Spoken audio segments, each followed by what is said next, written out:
Sono le 5 di mattina di una calda giornata estiva.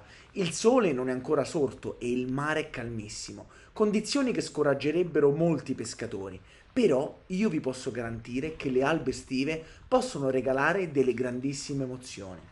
La prima regola per pescare d'estate in condizioni di mare calmo è quella di utilizzare delle esche piccole che siano molto simili alla mangianza che si trova in acqua, costituita principalmente da latterini e piccoli cefali. Oggi però voglio cominciare con delle esche di superficie, perché l'acqua è molto bassa e ci sono parecchie alghe in sospensione. Un walking the dog può essere perfetto per questa giornata, chissà. Ma cominciamo questo affaretto qui, vediamo che succede. Si lancia sempre vicini alla battigia, perché è proprio lì che i predatori cacciano al mattino presto. In questo tipo di pesca si lancia e si cammina, senza lanciare l'esca troppe volte nello stesso posto, perché tanto se la spigola c'è, mangia subito.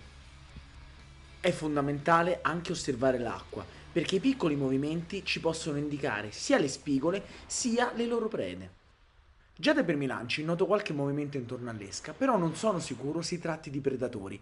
Molto probabilmente sono solo dei cefali o incuriositi o spaventati dal passaggio dell'esca e decido quindi di continuare e proseguire più avanti.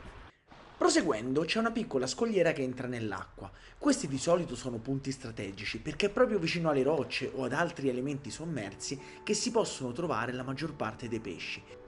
Il primo lancio non mi convince, infatti sono sicuro che qualcosa possa esserci, però l'angolazione non è quella giusta e decido di spostarmi un pochino più avanti per fare un lancio differente. Voglio infatti pescare esattamente parallelo alla scogliera.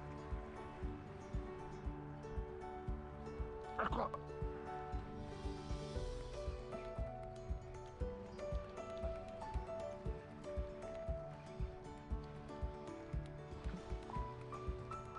Strumentali scogli no.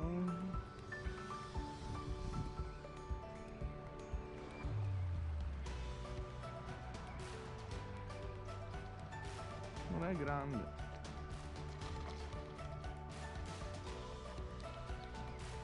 Bellissima, eh?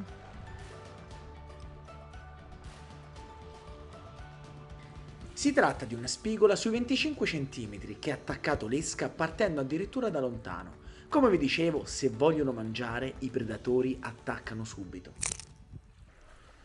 Ecco qua infatti, un bel attacco a galla ci voleva proprio, mentre l'ho recuperata lì in fondo alla scogliera, ha seguito e ha fatto un attacco che non lasciava dubbi.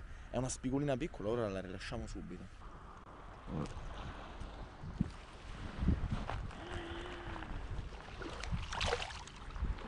Dopo aver rilasciato la spigola, provo qualche altro lancio lungo la scogliera, ma nulla. Si vede che le altre spigole, se c'erano, sono state spaventate dal combattimento e allora decido di andare avanti.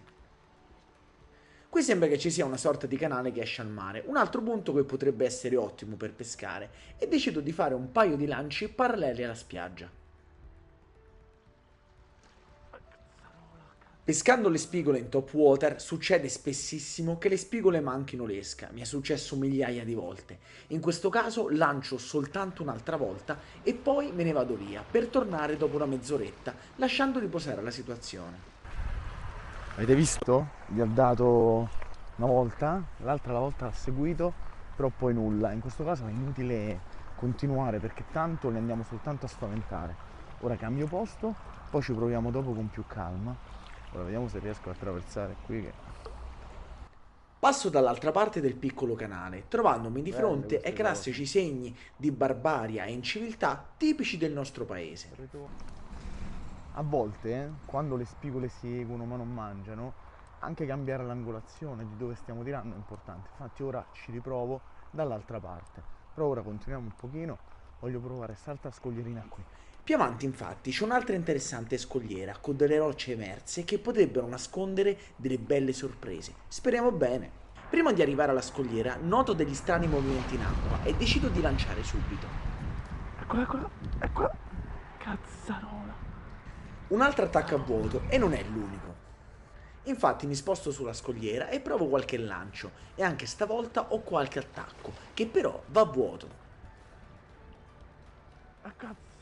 Nonostante gli attacchi a vuoto, ho provato a rilanciare nello stesso posto, però il pesce non ha mai più attaccato l'esca e provo anche a cambiare esca, ma il risultato non varia. Avete visto? Un attacco e poi fine. E neanche si è punto il pesce. Però attaccano una volta, poi non gli piace più. Purtroppo ho provato a pescare con un minnow, ma come vedete le alghe sono tantissime e non riesce a pescare. Ci vorrebbe un walking the dog più piccolino, ma non ce l'ho perché è anche difficile trovarli. Ora vediamo cosa riesco ad inventarmi. Però non voglio disturbare troppo il posto con molti lanci e allora decido di tornare piano piano da dove ho cominciato. Anche perché ormai si sta facendo tardi ed è ora di tornare al lavoro. Però sotto il ponte vedo dei movimenti strani. Ci sono sicuramente dei pesci che stanno cacciando. Non posso perdere questa occasione. No! Il primo attacco va a vuoto, però sono convinto che visto che ci sono i pilastri, probabilmente la spigola non si è mossa e posso avere una seconda opportunità. Ciao. Naia. Perché lo lisciano?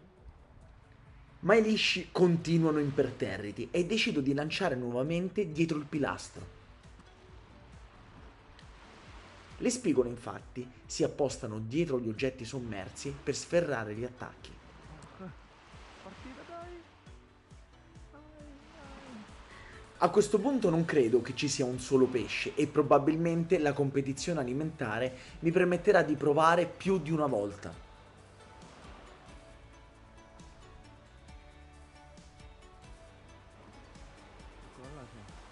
Eccola! Finalmente riesco ad allamarla, però si tratta di un pesce davvero piccolo, ecco perché non riusciva ad attaccare l'esca. Proprio piccolina. Mi hai fatto dannare. È impressionante come questa spigola abbia attaccato un'esca quasi lunga quanto lei. Dopo averla rilasciata voglio provare un lancio più lungo, stando attento a non colpire il pontile e perdere tutto, visto che ci sono un sacco di fili appesi al ferro che dimostrano che qualcuno prima di me già ci ha provato e ha fallito. Eccola. Dai, questa è bella, E purtroppo, pescando un po' più in fondo, c'è un altro attacco, forse della spigola più grande di tutta la giornata, però anche stavolta l'attacco va a vuoto. Ragazzi, purtroppo sono le 7:20, me ne devo andare al lavoro, quindi ho pescato un'oretta, ma mi sono divertito da pazzi, soprattutto sotto questa specie di pontile che non ho ben capito se è ancora in uso, se non è in uso, boh. E spigole che attaccavano da tutte le parti, non molto grandi, avete visto, però secondo me con un UTD appena più piccolino, diciamo sugli 8 cm, mi sarei divertito da morire. Non perché avrei preso spigole piccole, ma perché ho visto che i cefali che giravano erano di quelle dimensioni e ovviamente utilizzare l'esca giusta avrebbe fatto la differenza anche con spigole molto più grandi. L'acqua è chiarissima, ho provato ad utilizzare qualche minnow, però avete visto c'è molta alghetta e ogni volta che comunque lanciavo si intrecciava da tutte le parti.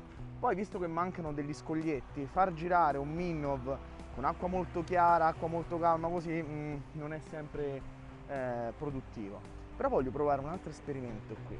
Chissà, chissà. Dai, noi ci vediamo al prossimo video, ragazzi.